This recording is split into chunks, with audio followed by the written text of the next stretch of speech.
Alright, well, welcome back firstly. We've got a new build for you to, in fact a couple of new builds for you to have a look at.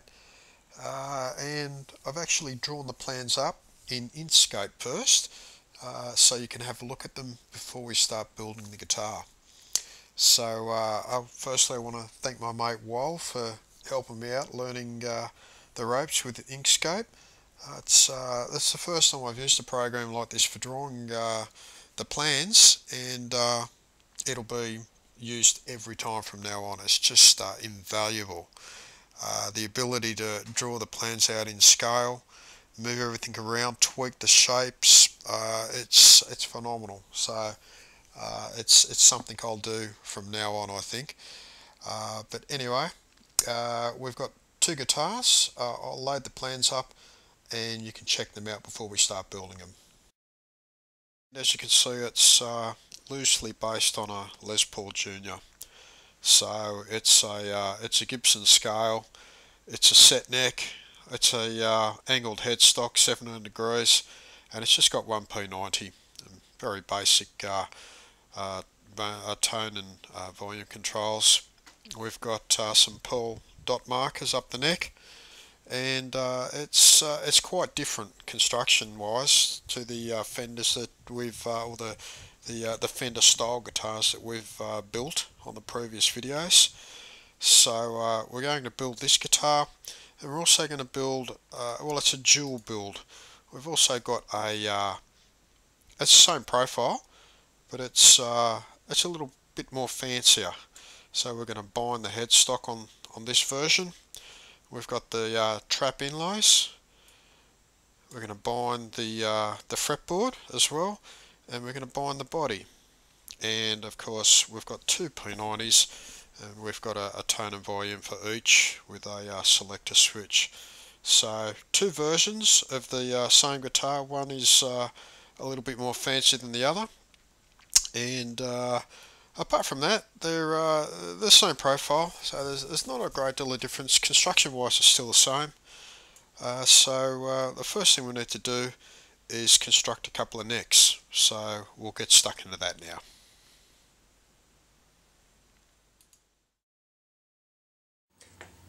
Alright, so this is the mahogany we're going to use for the neck blank. Now it's rough sawn, it's 2 inches thick, and I'm hoping if I'm careful I can get 2 neck blanks out of this. Now it's not perfectly quarter sawn, so what I intend to do is to slice it, flip it around, and we'll laminate 2 pieces for each neck blank. What I'll do first is I'll take it over to the joiner, we'll smooth one face and we'll smooth one edge, and then we can thickness it down, and then I can put it through the table saw and we can start slicing it up.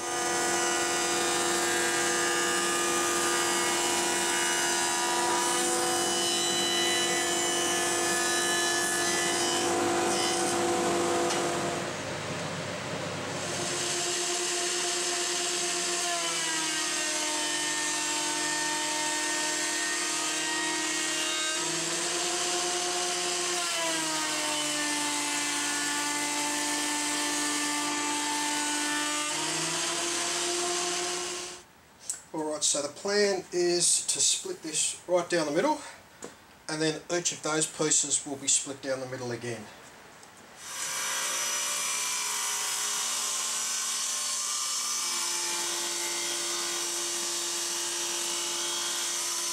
Alright, so I've split both of these into 2 now on the table saw, and you can see on this one that the wood is moved. There's a hairline gap pretty much all the way through until the ends here, so there's been some movement in the wood since we've cut it, which is what you expect. I mean, you cut a piece of wood in two and generally you're going to get it a little bit of movement. So what I'm going to do now is I'm just going to rejoint both these faces. I've already done that on this one, and they join up nicely. Okay, so we've got 2 neck blanks here, and each neck blank is split into 2. The reason I did that is because the wood wasn't perfectly quarter sawn. It was sort of going off at an angle a little bit. So I was concerned there may be some movement in the wood. So just to be sure, I'm going to laminate each neck as a two-piece. So what we do is we flip that, we flip that, and then we glue them together. The idea being that each piece of wood's going to move the same. They were joined together originally, split them down the middle, and any movement you get in this piece, you're going to get in this piece as well. So if you flip them and glue them back together again, the movement in each piece is going to cancel each other out. That's the theory anyway, and I mean a lot of people laminate necks for that reason. Another reason they laminate them is to add decorative pieces of timber down the middle. Some people laminate 4 or 5 pieces of timber together as a decorative effect. In this case I'm doing it for stability. So we've got our 2 neck blanks glued together now, and I've scribed a centre line down both of them. Now, as I mentioned earlier, there's not a lot of room to spare. I put the template on and I align it on the centre line. I've got just a couple of mil down here excess, which is fine. I mean, that's all going to be routed away anyway, but I cut it very fine, getting 2 neck blanks out of that piece of wood. You'll notice there's not enough width here for the ears. We'll just glue a couple of bits of wood on, a couple of strips down here later, and when we shape the headstock we'll be able to just cut the excess away.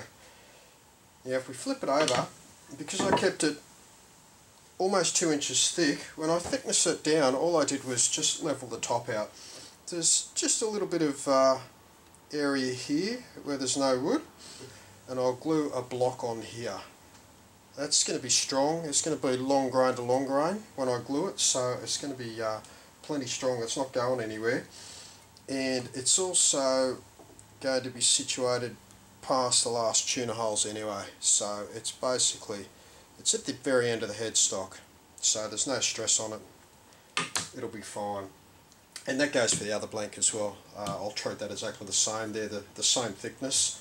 So the next thing to do is to start thinking about cutting our headstock, getting a 17-degree angle on here. I've got the sanding scarf jig that I built on one of the other YouTube videos that may be worth checking out. If you haven't seen that first, go and have a look at that. It shows you how I built it. I'm going to modify it today and change the angle of the rails to 17 degrees so we can sand the 17-degree angle in on the headstock. So this is the sanding jig that we built in one of the previous videos. Now these rails are 10 degrees. When I designed this, I always had the intentions of having removable sides and being able to just put different rails on depending on what angle that you wanted to sand in. So I'm going to unscrew this. I'm going to construct a couple of new sides for this with a 17-degree angle.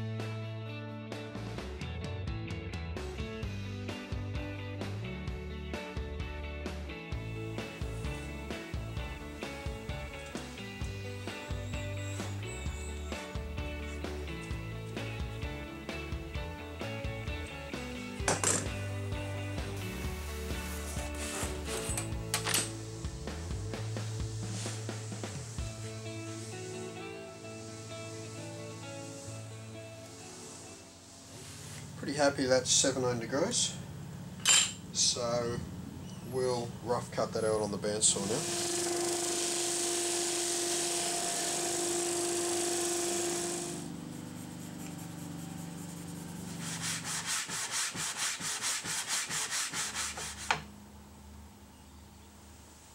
Alright, we can test the rails with laser level.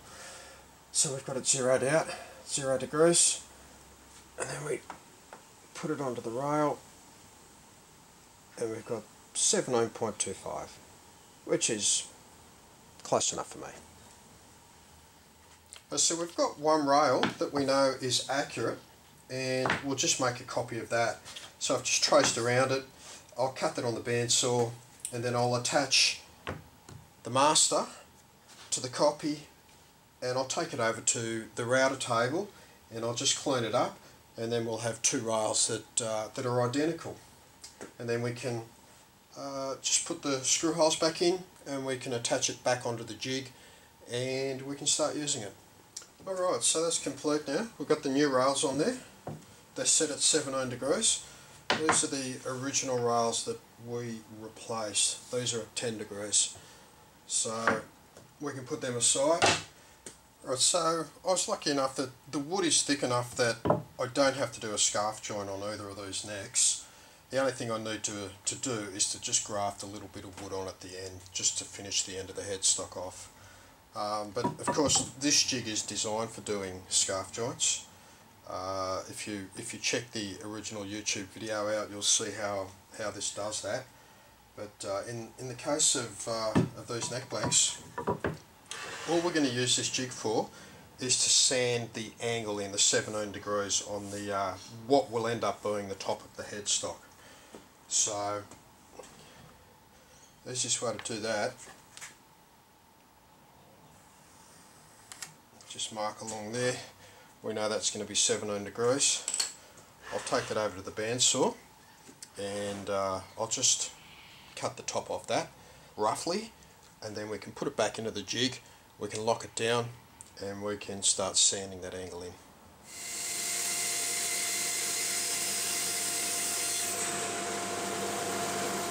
And the first thing we want to do is line the centre of this up. The centre of our, well, we've actually got the join right down the middle here. We line that up with the centre line on the jig there, and then we align the back of the jig. I just secured that with a clamp, so that's not going anywhere. We can start sanding the angle into the top of the headstock now. So I've got 120 grit that's just stuck on there, and I've got a finer grit on there.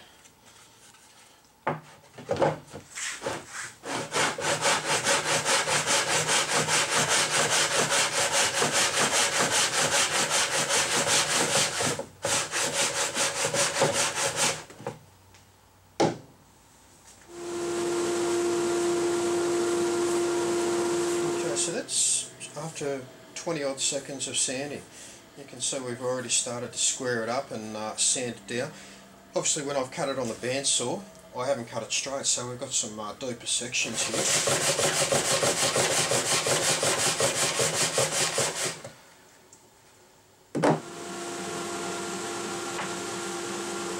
Alright, we're getting awfully close now. The only area obviously is just this little divot here. It's a nice clean cut, and you can check for square by just measuring it off the side of the jig, and that's absolutely perfect. So it's a bit of hard work, you work a sweat up doing it, but I prefer to go slow and remove the material slowly then use a router or a table saw. I mean, you can't put the wood back once you've cut it off. So, and you can make adjustments too. I mean, if you're out of square on here, you can see it on here as you're sanding. So you can fine tune it, make those adjustments, and then continue to sand.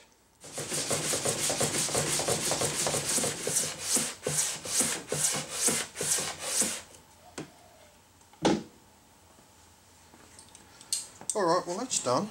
It took about 10 minutes of sanding, so it wasn't terribly hard to do. It's nice and square.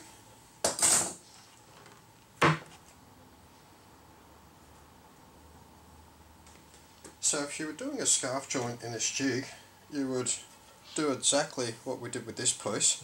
You could even double stack both the the neck blank and the headstock portion on top of each other, assuming they fit, and you could sand the angle in together and just flip them around and you've got your scarf joint.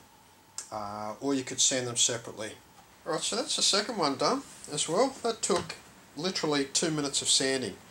I did a much better job of cutting it straight on the bandsaw, which always helps, and 2 or 3 minutes in the jig and it was sanded. So that was pretty simple. So we need to glue this up as well. Just get all this clamped in place. It's often awkward to clamp a couple of angled pieces of wood together without them slipping. So I find the easiest way is to actually lock this to the table. So what we've got here is just a little bit of cling wrap, and I'll put that there just so I don't glue anything to the workbench. Not that I've ever done that, of course. And I've got that locked in place, so that can slide and butt up to there, which is fine. And we can just get a 2 or 3 clamps along here, get a nice even clamping pressure. And this is, it's just going to be just a clamping core.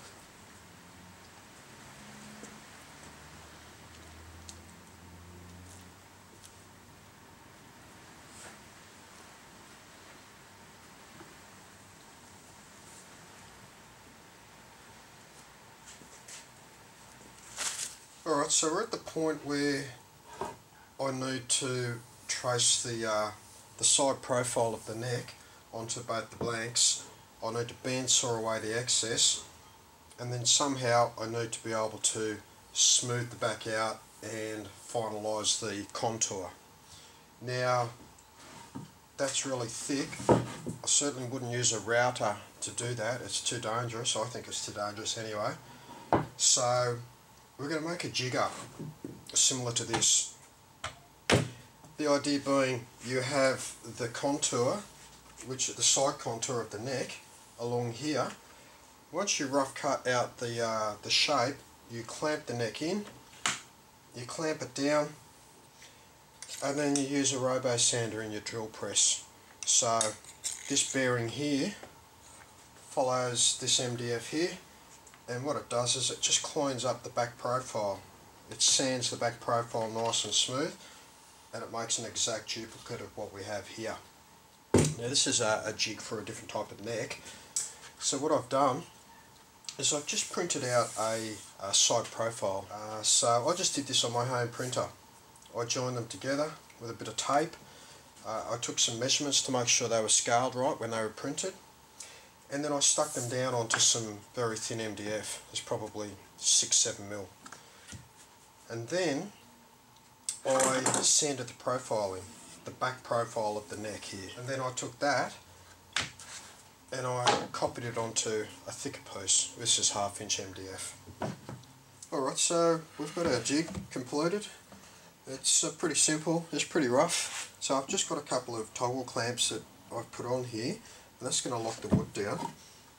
So basically we just slide that in, just butt it up against here until it's flush with both pieces of wood. We clamp it down, we can flip it over, and we can draw our neck profile in.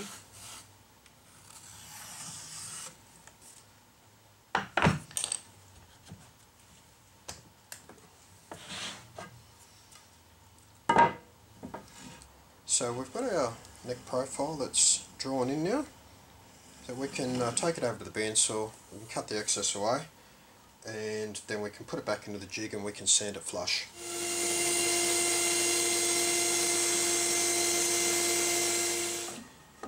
Alright, so we've just rough cut the profile into the neck. So what we do is we just slide that into the jig. Get it in the right spot, make sure there's no gaps. And you lock it down.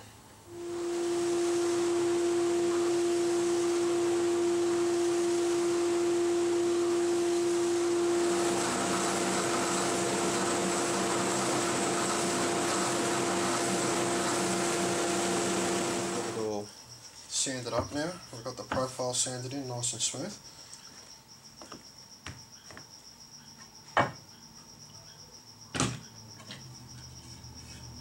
And we've actually got something that's starting to look like a neck now.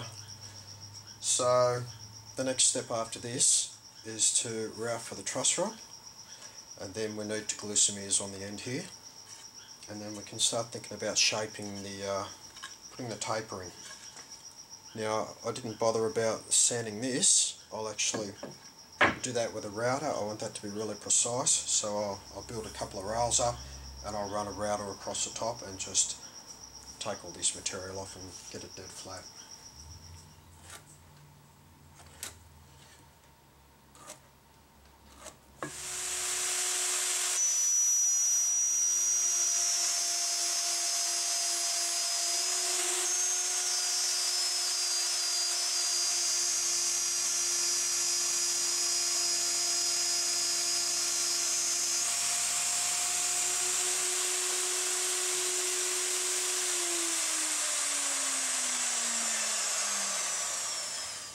So we've just got one of the ears being glued on at the moment, and there's the other ear that I'll glue on once this one's set up. Alright, so we've got the ears glued on now, and I need to thickness the back of the headstock here. The easiest way to do that is just with a simple little jig like that, just a couple of rails, a bit of board with a hole in the middle.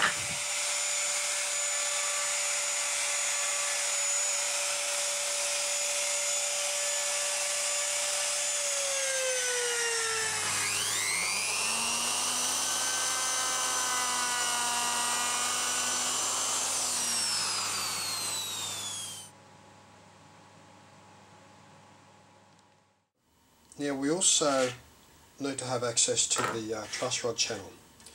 So I'm going to run a router bit up the middle here. I'm going to use the fence on the table router and just run it on the side here. And we're going to open this channel up, and we're going to open it back to here. So we'll widen this channel out. That will slip down then. Then we'll be able to glue a little piece of mahogany back in on top of the truss rod here. After all, there's a nut that needs to go across there, so we'll need to fill in any wood that we've taken out, of course.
Alright, so that's the channel all routed for the binding. The binding's just going to be glued in there, like so.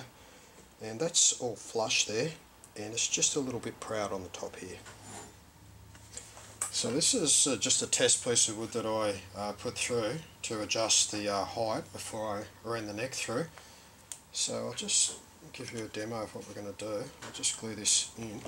We're just using acetone.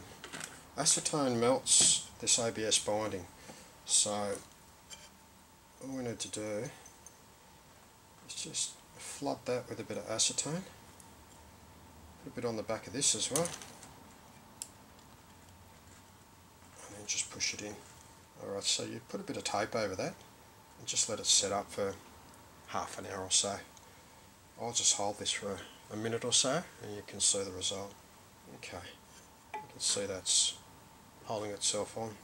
That's glued on now. And it's just a little bit proud of this surface here, so when we scrape that, that'll be scraped perfectly in line with the side here. Okay, so first thing we do is we get some binding tape and we just tear off half a dozen pieces or so, just enough to cover the small section that we're about to glue in. Now it's going to look a little messy. We need to flood this with some acetone. Also down the back here. Put it on there. So we're forcing it that way. We want it to sit deep in the channel, and we're also forcing it down.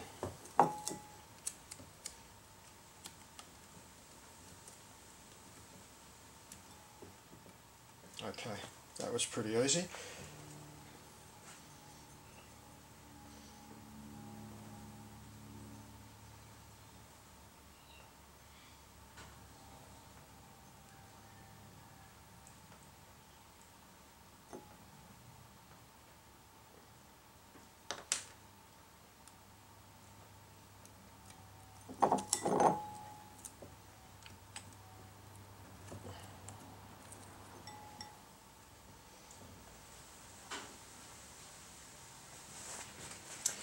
Alright, so I put a slight angle just on the top of this bit, so when that goes in like that, that butts up nice and neatly there. And because this binding is relatively thick, it's got the tendency to want to not hold a decent curve like that. It tends to, you tape it up and you go back and you've got a hairline gap where it's pulled away. So what I'll do in this instance, I'm just going to hold it. I'll just hold it there for a minute or so until I think that's set up, and then I can just apply a lot more pressure with my fingers, and then once it's held in place, I'll just put some tape on it. Generous with the acetone, plenty of it on there. And also make sure we brush the back of it with acetone as well.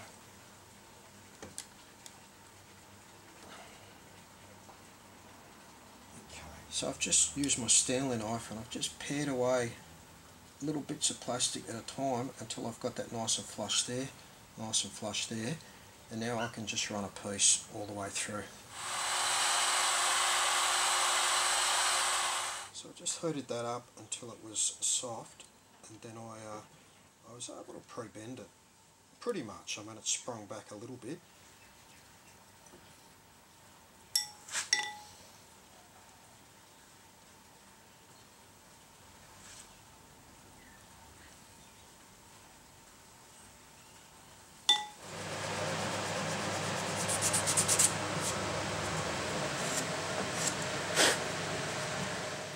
So this is after 20 minutes of sanding or so.